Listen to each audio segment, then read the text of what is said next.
Hi, everybody. Dan Illman, Mike Beer. The DRF race of the day for Saturday, March the 28th is the Grade 1 Curlin Florida Derby. Let's take a look at the field of three-year-olds getting set to go. A mile and an eighth, $750,000 is the purse. You can download free formulator past performances for this race on the Race of the Day event page at DRF.com. Access them, handicap along with us. I want to start with the pace of the race, Mike. Last time out, 8Tay Indian drew the far outside post in the Fountain of Youth. He caught a flyer leaving the gate. He crossed over to the lead in the rail in a matter of strides, and it was Goodnight Irene. He drew the far outside post yet again. I'm assuming Florent Giroux is going to utilize similar tactics. Are they going to let him get away with that again?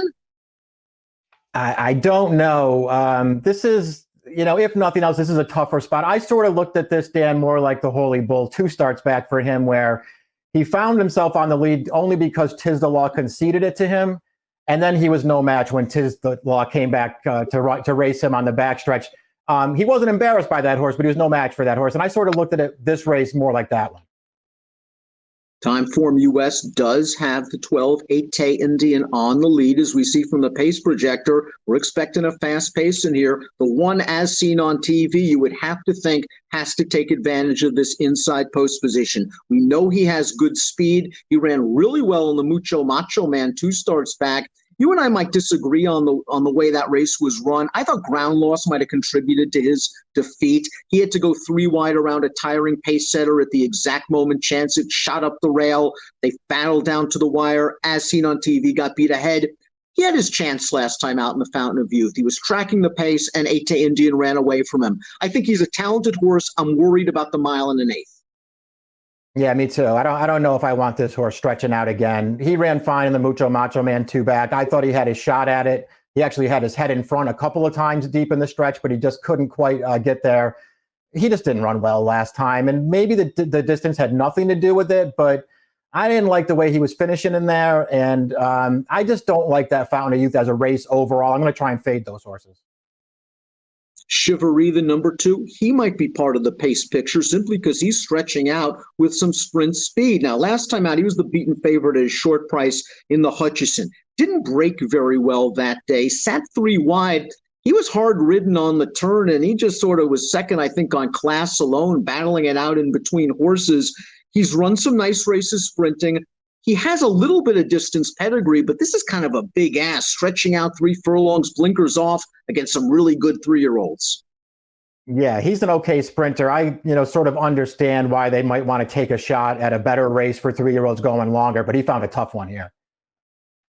Disc Jockey on paper looks pretty good. I mean, 2 wins and a second, but I think everyone has to temper their enthusiasm about that quote-unquote stakes placing last time out. That was a restricted race for 3-year-olds that had started for a claiming price of $50,000 or less. So this is a huge step up in class. He didn't have a lot of pace to run at in that race, but I still think you could be a bit disappointed that he didn't run down 100-to-1 shot in the stretch.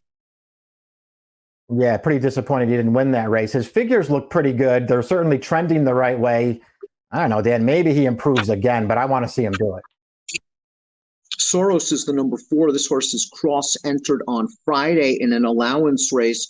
His most recent start, he won the Smooth Air Stakes, and he just got a wonderful setup. They went fast and furious early. Soros came with a nice run on the turn to take over the lead, and he's kept on going in nice fashion. Now, he had a little problem after that race, so he's going to be running, if he does run in the Florida Derby, off of about a 3-month layoff, going a mile and an eighth.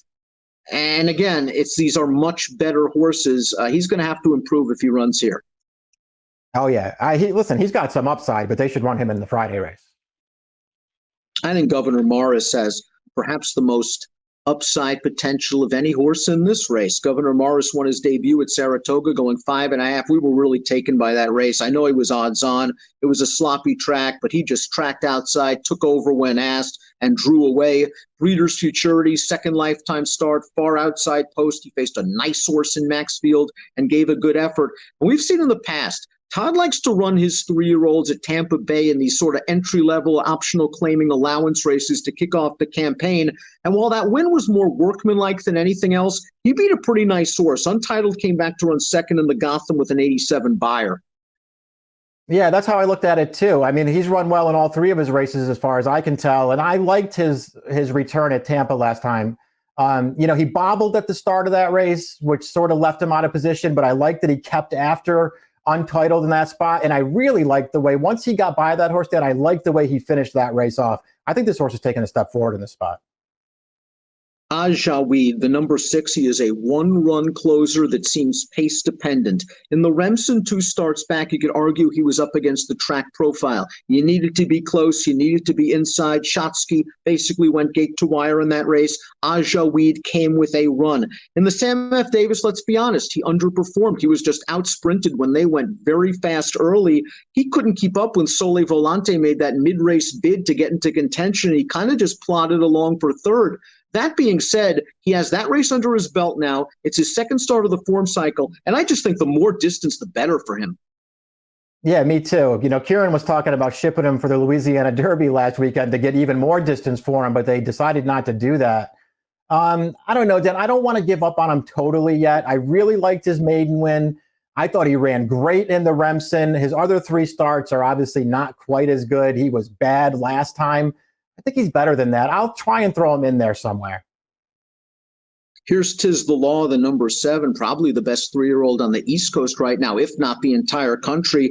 3 for 3 in his career as this New York bred on fast going. His only loss came over a wet track at Churchill Downs, and his Holy Bull race I thought was really good. He was sharp out of the gate under Manny Franco, who wanted no part of the lead. He kind of got shuffled back a little bit on the backstretch, got to the outside, but he responded really well. He never got keyed up. He never got ranked. He waited for his cue to go, and when he went, I thought he had 8-Tay Indian every step of the way.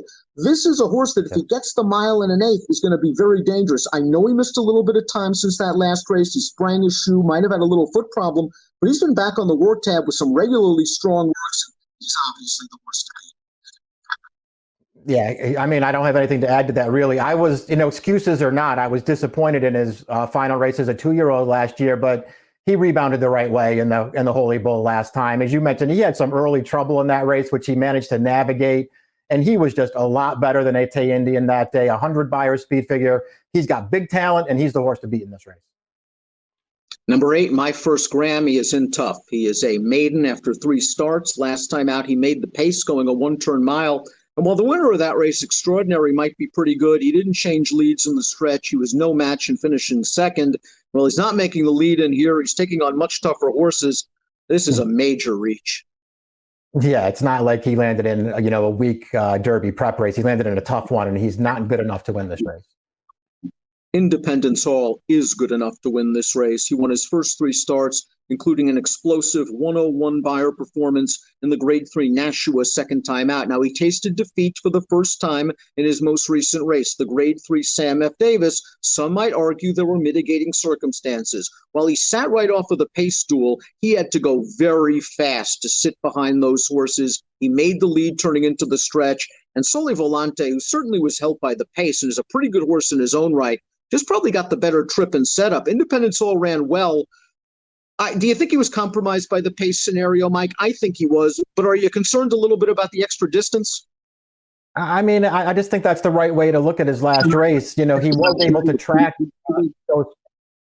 track those horses dueling the pace, but he was very close to a fast pace. The horse that ran him down is actually a pretty talented closer. I'll give him the benefit of the doubt for that one. I'm not going to worry about distance right now, Dan. He's run well in all of his races. He's a major player in here. He's a major player. He seems to be managed very well by Michael Trombetta, working nicely at Tampa Bay. The Tennis Candy Tycoon for Todd Pletcher. Like a lot of Pletcher horses, this horse has improved, stretching out in distance at Gulfstream.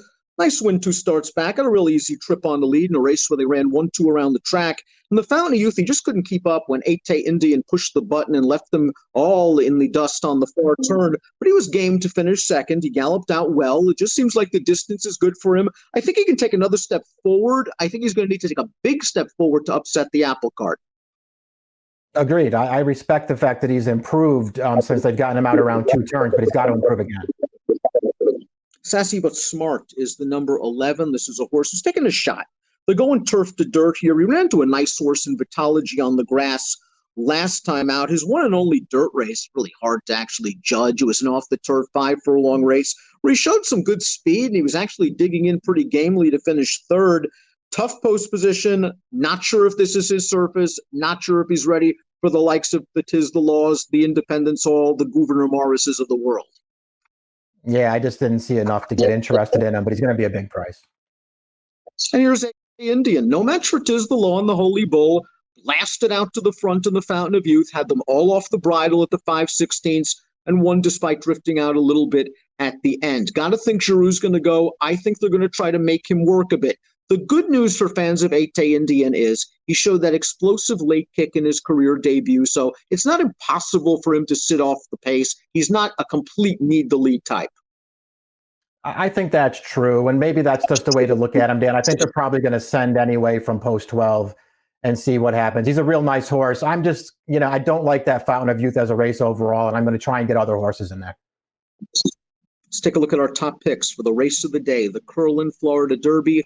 Mike, you've been a big fan of the horses that ran in that Breeders' Futurity. I know you liked Maxfield that day. Gouverneur Morris ran very, very well, and that was just a nice prep, I think, that Todd got into him at Tampa Bay. As you mentioned, kind of bobbled leaving the gate, was on a hard chase against a nice horse and ran him down.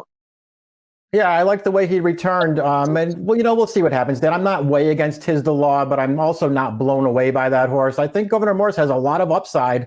I'll give him a chance here to take a step forward. You're going 5, 7, 9, 6 in here. I just think that Tis the Law is going to get through this race. I think he's adaptable from a pace standpoint. I'm not too concerned about the mile and an eighth. I think there's enough pedigree here, and I think he's going to work out a good trip. He just handled 8-Day Indian the last time they faced, and he handled him pretty easily. So I'm going to go with Tis the Law in here. 7, 12, 9, 3 for me, 5, 7, 9, 6 for Mike. It is the Grade 1 Curlin Florida Derby with an approximate post time of 6:36 Eastern. Best of luck.